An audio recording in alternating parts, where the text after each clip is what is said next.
Good morning everyone. It is the video for your chapter 6 of biology, that is life processes. In the previous video, we have read about ascent of sap, that the two theories that which include in the ascent of sap, that is root pressure theory and transpiration pull theory. So today we will be studying about transpiration. कि actually transpiration क्या help करता है for the transport of water and minerals.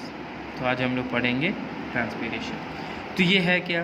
तो it is the phenomena, ठीक है, the phenomena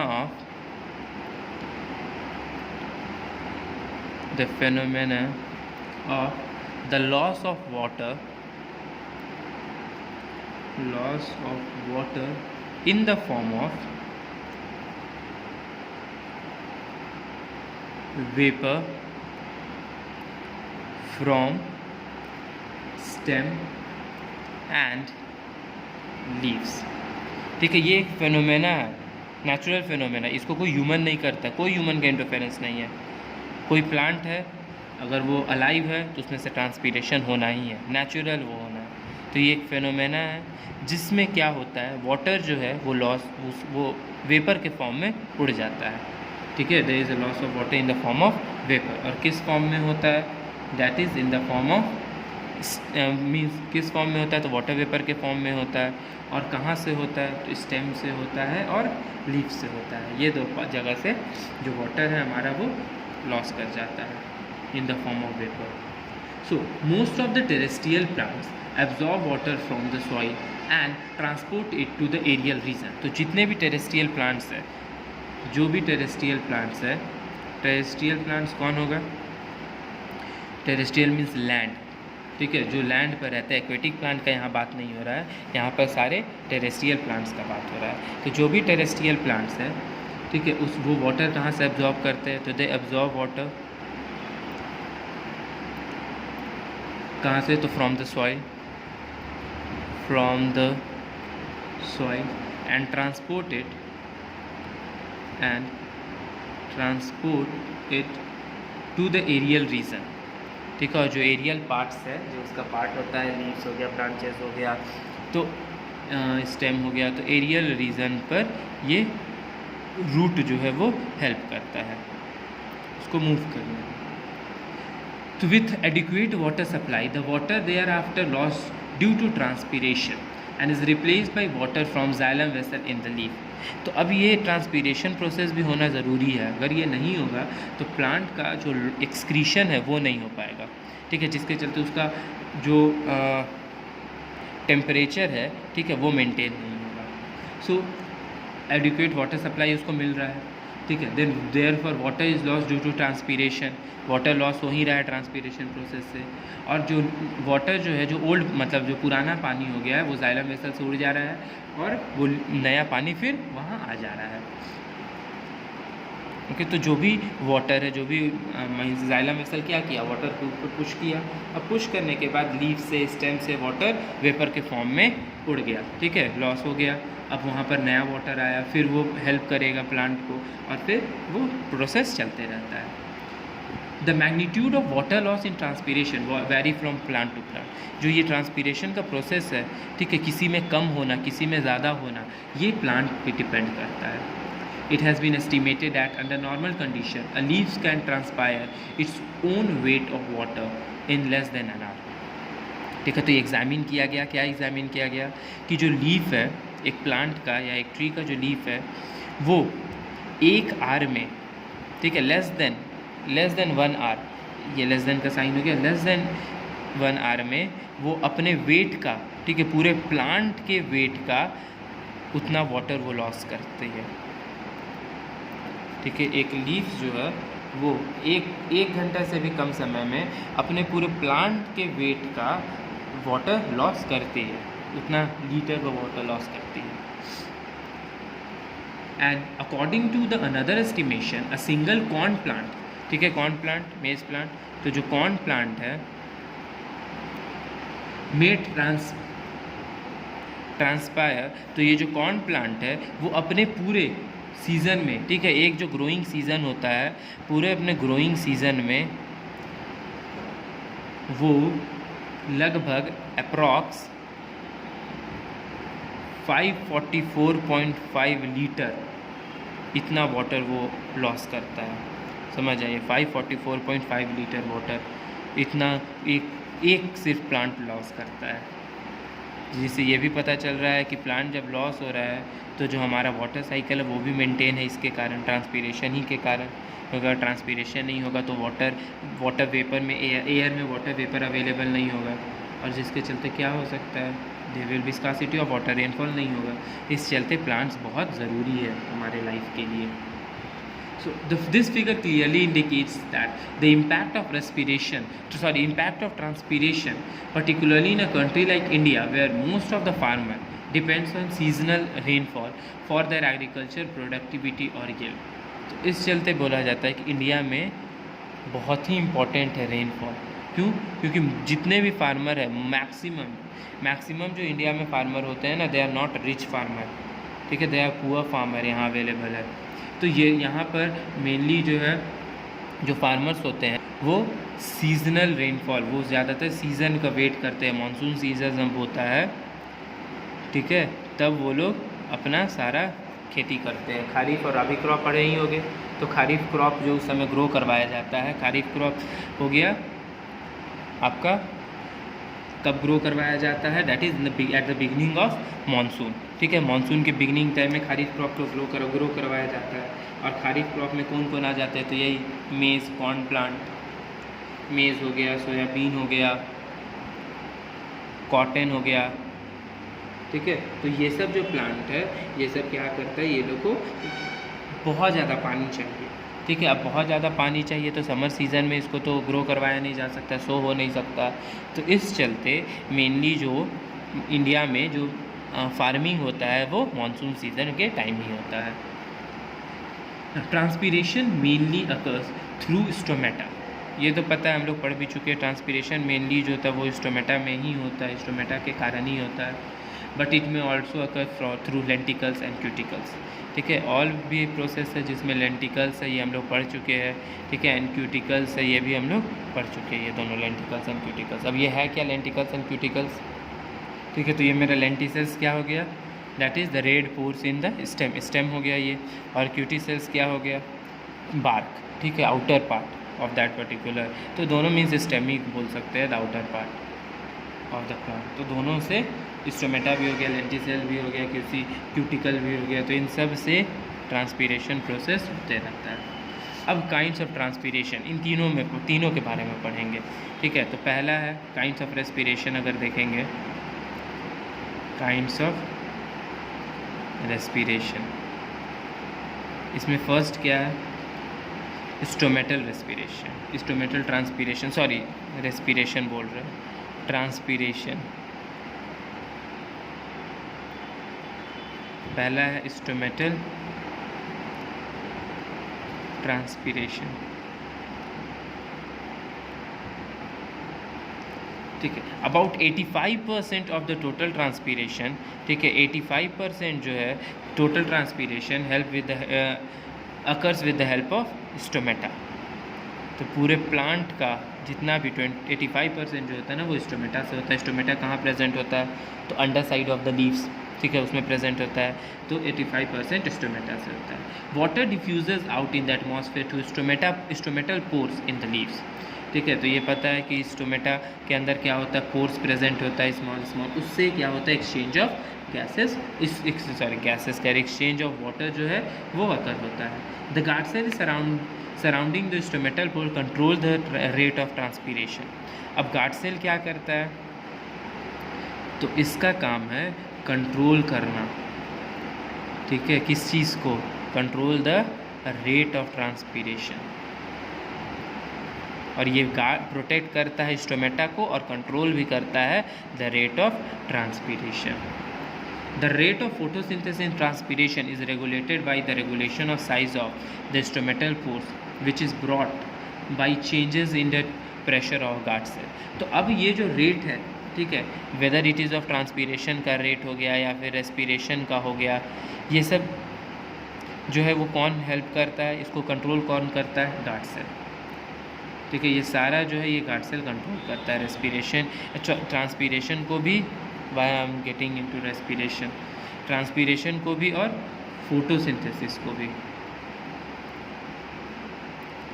इन दोनों को कौन हेल्प ये प्रोटेक्ट करता है या फिर कौन रिस्पॉन्सिबल है, रेगुलेट करता है, that is guard cell. The opening and closing of stomata is regulated by guard cell. ये भी होता है the opening and closing of guard cell, opening and closing. तो गार्ड सेल का कितना फंक्शन हो गया? It controls the, regulates the opening and closing of the stomata, it controls the stomata, controls the rate of transpiration, control the rate of photosynthesis। ठीक है, तो इसका ऐसे ही 4 हमको गार्ड सेल का फंक्शन दिख गया। What it do.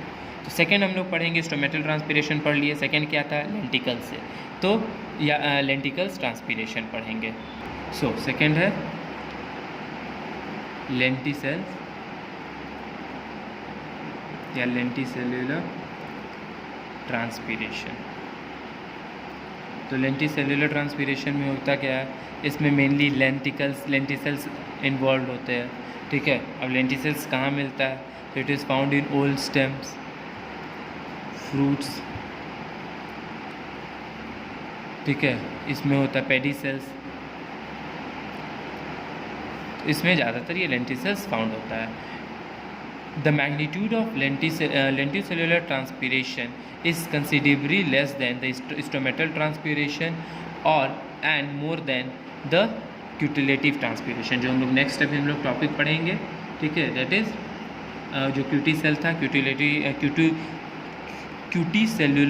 Cuticular transpiration.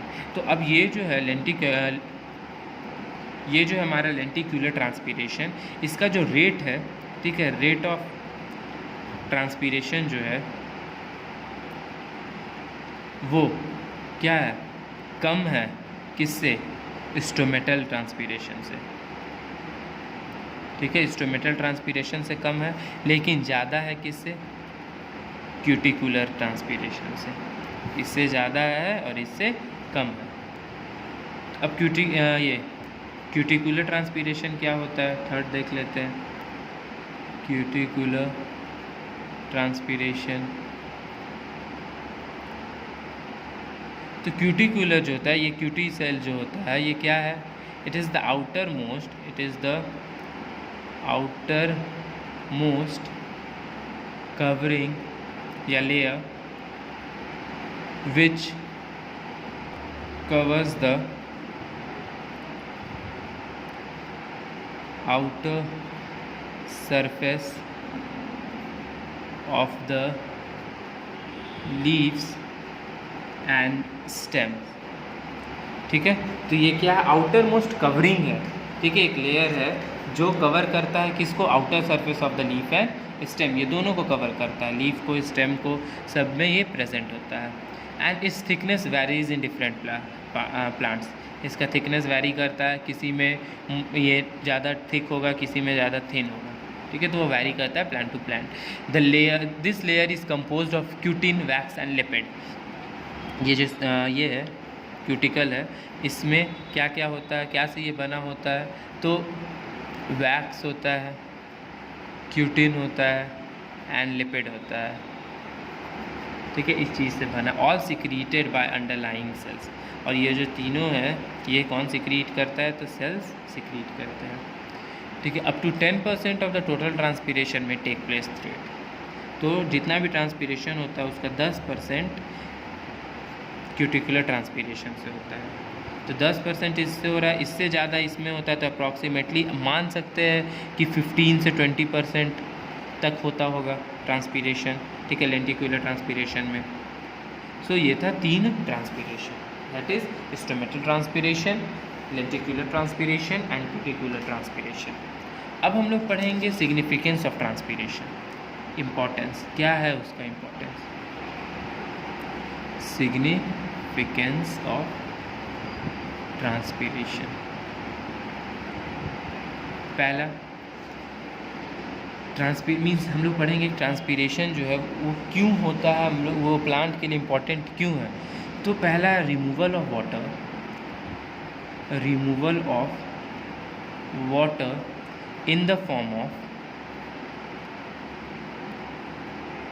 vapor. ठीक है, अब रिमूव हो गया वाटर. अब वाटर जब रिमूव होता है तो उससे क्या होता है, it has cooling effect on leaf. पूरे जो लीफ होता है, प्लांट होता है, उसका टेम्परेचर को ये मेंटेन करता है. सो removal of water in the form of vapor has cooling effect on leaves. And transpiration does not allow the leaf temperature to rise to detrimental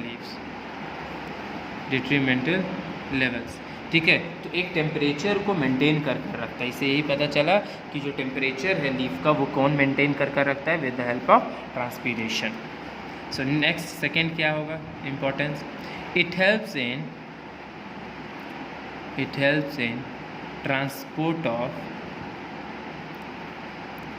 water and minerals through transpiration pull. पढ़ चुके हैं, through transpiration पुल. इससे ये पता चला कि वो help करता है किसमें, ट्रांसपीरेशन में. किसका, तो वाटर और मिनरल्स का.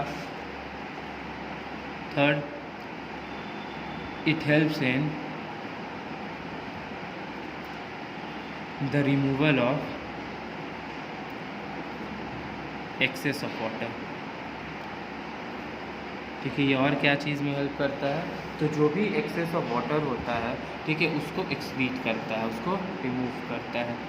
Now excess of transpiration specially when it rate exceed, ठीक है, the rate of absorption of water and cause a loss of turgidity in plant. अगर मान लीजिए ट्रांसपीरेशन ज़्यादा हो रहा है, ट्रांसपीरेशन जो है वो ज़्यादा है, किससे, एब्जॉर्प्शन से, कि प्लांट में एब्जॉर्प्शन कम हो रहा है, ट्रांसपीरेशन ज़्यादा हो रहा है, तो जिसके चलते क्या हो जाता है, लॉस ऑफ टर्जिडिटी. अब ये टर्जिडिटी क्या है ये बताते हैं. Turgidity in plants.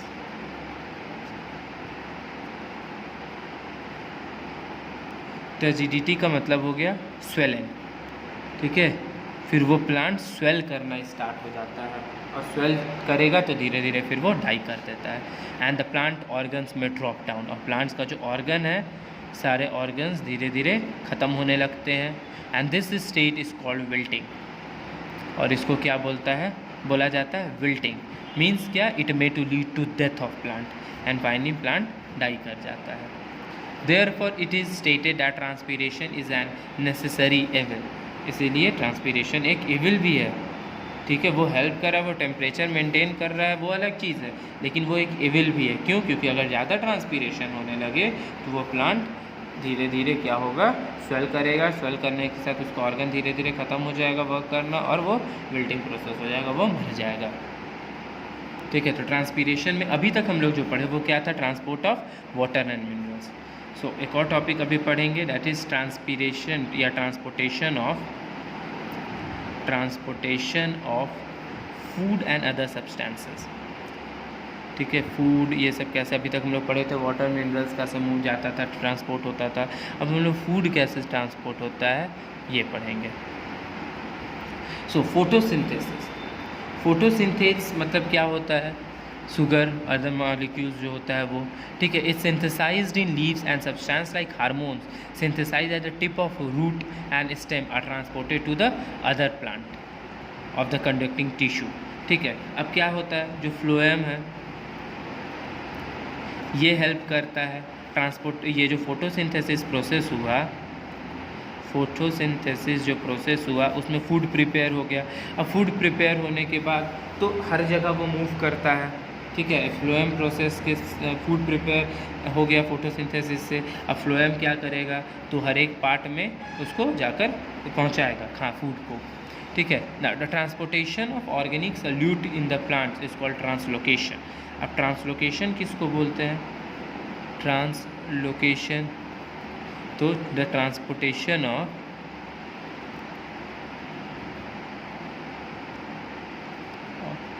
Organic solutes, solvent नहीं, यहाँ पर सॉल्यूट का बात हो रहा है, the transportation of organic solutes, ठीक है, सॉल्वेंट और सॉल्यूट्स तो पता है, तो solutes in the plant, solvent हमारा वाटर हो गया, सॉल्यूट हो गया food, is called translocation. Translocation का मतलब the process of transportation of organic solutes, मतलब फूड का जो ट्रांसपोर्ट होता है उसको हम लोग क्या बोलते हैं, translocation. The channel of transport are sieve tubes which are devoid of nuclei and internal membrane। अब जो ट्रांसपोर्ट हो रहा है, ठीक है, वो किससे हो रहा है, तो ट्रांसपोर्ट हो रहा है एक ट्यूब्स से, ठीक है, और वो न्यूक्लियस का बना हुआ, उसके अंदर न्यूक्लियाई प्रेजेंट है और मेम्ब्रेन प्रेजेंट है। वो ट्यूब्स के अंदर न्यूक्लियाई भी है, न्यूक्लियस भी है और मेम्ब्रेन भी है। The cytoplasm is one tube cell continues with an adjacent sieve tube through sieve plate. अब क्या होता है कि अब इसमें क्या, ये जो सीव ट्यूब प्रेजेंट है, ठीक है, ये सीव ट्यूब क्या करता है, ये ट्रांसपोर्ट करता है, ठीक है, जो channel of transport are sieve tubes which are devoid of nuclei and membrane. और जो साइटोप्लाज्म है, साइटोप्लाज्म जो है वो एक सीव ट्यूब है, ठीक है, एंड ये कंटिन्यू करता है, that continues with the adjacent sieve tubes of the सीव plate. और ये अलग अलग जो उसके बगल में और जो सीव ट्यूब्स होते हैं उसके साथ ये मूव करते रहता है, ये ट्रांसपोर्ट करते रहता है। And the translocation in sieve tubes is controlled by companion cells. और इसका जो ट्रांसपोर्टेशन है, ट्रांसलोकेशन है, जो ट्रांसपोर्ट है फूड का, वो कौन देखता है, that is the particular companion cells. Now the translocation of food occurs in both direction. अब जब फूड होता है, फूड का जो मूवमेंट है वो दोनों डायरेक्शन में होता है, अपवर्ड भी होता है एंड डाउनवर्ड भी होता है। द ट्रांसलोकेशन दोनों हो गया। From the source of leaves to the sink, upward मतलब किधर, जहाँ से वो बना, ठीक है, सोर्स से ब्रांचेस तक भी जाता है और रूट तक भी जाता है, रूट्स हो गया, फ्रूट्स हो गया, ठीक है, हर जगह ये जाता है। कहाँ से, तो सोर्स मेरा हो गया लीव्स, और लीव्स से ये अपवर्ड मूवमेंट भी जाता है और डाउनवर्ड मूवमेंट भी जाता है। अब वो जो फूड मॉलिक्यूल्स है, जो सॉल्यूबल फूड मॉलिक्यूल्स है, जो ट्रांसपोर्ट हुआ, soluble, wait a second, soluble food molecules enters the phloem elements through mesophyll cell of the leaves. ठीक है, ये जो सॉल्यूबल फूड मॉलिक्यूल्स है वो एंटर करता है, एंटर द फ्लोएम सेल्स या फ्लोएम एलिमेंट्स, जो एलिमेंट्स है फ्लोएम का, फ्रॉम मेसोफाइल सेल। अब ये मेसोफाइल सेल क्या देख बताते हैं, लीफ, ठीक है, दिस इज़ द मेसोफाइल जो है, ये है इनर टिश्यू,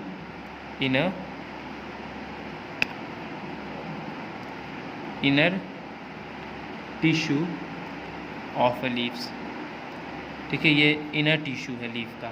तो अब जो भी सॉल्यूबल फूड मॉलिक्यूल्स है वो एंटर करता है phloem elements from this inner tissue of the leaf. ठीक है, इससे एंटर किया and they are transported upward and downward in lateral direction. दोनों जगह जाता है, ऊपर भी जाएगा नीचे भी जाएगा, हर डायरेक्शन में ये मूव करते रहता है। And translocation in the phloem is an active process, it involve the use of ATP.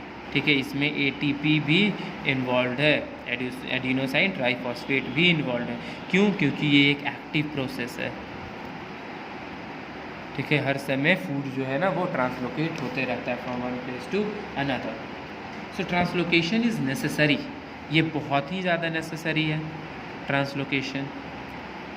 क्यों? Translocation is necessary as it supply food throughout the plant. ठीक है, ये हर समय प्लांट को फूड पहुंचाते रहता है। And every cell which is used by them to carry out the vital function. एंड जब तक अगर ट्रांसलोकेशन प्रोसेस नहीं होगा, जो फर्दर फंक्शन है प्लांट का, like the opening and closing of stomata, transpiration, after that there's photosynthesis, ये सब कुछ भी नहीं हो सकता है जब तक ये ट्रांसलोकेशन नहीं होगा। ये खाना प्रिपेयर हो रहा है उसमें भी इम्पोर्टेंस है ट्रांसलोकेशन का। क्योंकि अगर मान लीजिए ट्रांसलोकेशन नहीं होगा तो लीफ को एनर्जी कहाँ से मिलेगा। तो इस चलते ट्रांसलोकेशन हर एक सेल को ज़रूरी होता है, ये हर एक सेल को एनर्जी प्रोवाइड कर सकता है to perform carry out the vital function of the plant. The food from mesophyll cell, ठीक है, जो भी फूड है यहाँ मेसोफाइल सेल से, जो इनर टिश्यू है लीफ का, वहाँ से कहाँ एंटर करता है, तो फ्रॉम मेसोफाइल सेल्स ये एंटर करता है सीव ट्यूब में,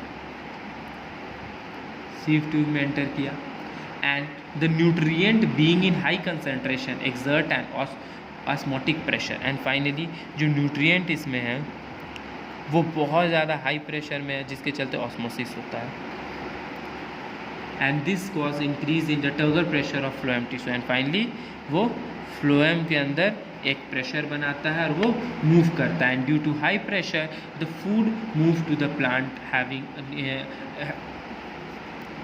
सॉरी वेट सेकेंड, और यहाँ पर फ्लोएम में एक हाई प्रेशर क्रिएट होता है। अब हाई प्रेशर होने के कारण जो फूड है, ठीक है, वो मूव करता है, क्यों, क्योंकि और जो बाकी पार्ट्स है प्लांट का उसके अंदर लो प्रेशर होता है। तो याद रखिएगा ये जो ट्रांसलोकेशन प्रोसेस है उसमें किस चीज़ के कारण फूड का ट्रांसपोर्ट हो रहा है, जस्ट ड्यू टू ऑस्मोसिस।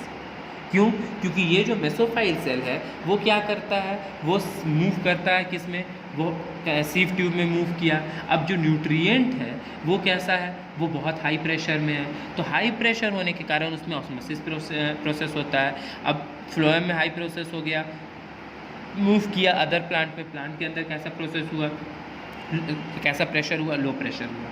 तो in this way food is translocated according to the requirement of plant, and this movement, ये जो मूवमेंट हो रहा है, this movement of food is like mass flow, ठीक है, एक मास में फूड जो है ना वो फ्लो करता है। अगर मीन्स जो अभी यहाँ पर पढ़े उसको अगर शॉर्ट में देखेंगे तो उसको क्या होगा, सो फूड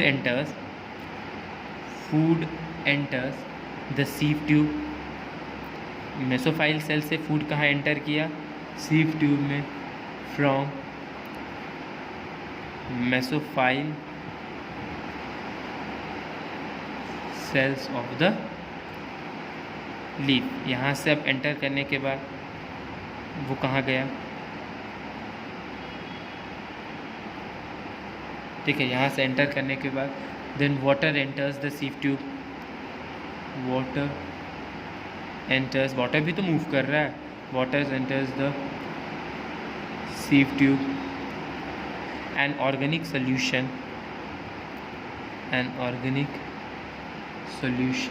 इज फॉर्म, ठीक है, फूड भी एंटर किया सीव ट्यूब में, वाटर भी एंटर किया, तो एक सोल्यूशन फॉर्म कर गया।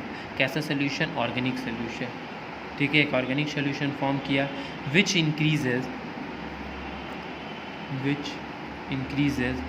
ऑस्मोटिक प्रेशर, ठीक है, अब जिसके कारण एक ऑस्मोसिस प्रेशर वहाँ पर इंक्रीज कर गया, ठीक है, एक ऑस्मोसिस प्रोसेस अब होने लगा, and finally the food is, उसके बाद क्या हो गया, जब ये प्रेशर हो गया, इंक्रीज कर गया, जिसके कारण food is passed to all plant parts, ठीक है, कहाँ, तो in upward and downward direction having low pressure. तो ये है शॉर्ट में how translocation in the plant take place. तो फूड एंटर्स, जब फूड प्रिपेयर हुआ, फूड एंटर कहाँ करता है, सीव ट्यूब में, कहाँ से, from the mesophyll cell, mesophyll cell क्या है, the inner tissue of the plant, ठीक है, उससे एंटर किया सीव ट्यूब में, फाइनली वाटर भी एंटर किया सीव ट्यूब में, और एक ऑर्गेनिक सोल्यूशन फॉर्म हुआ। ऑर्गेनिक सोल्यूशन फॉर्म हुआ जिसके कारण क्या हो गया, ऑस्मोसिस जो था प्रोसेस था उसमें एक प्रेशर इंक्रीज़ कर गया। अब ऑस्मोटिक प्रेशर इंक्रीज़ होने के कारण जो फूड है ना वो मूव करने लगा। क्यों डिफरेंट पार्ट्स में क्यों मूव करने लगा, क्योंकि डिफरेंट पार्ट्स पास वहाँ पर डिफरेंट पार्ट में प्लांट का जो डिफरेंट पार्ट था वहाँ पर लो प्रेशर था अंदर में, और यहाँ पर ऑस्मोटिक प्रेशर पास हाई प्रेशर था, जिसके कारण वो मूव करने लगा। Okay, that's all for today, thank you.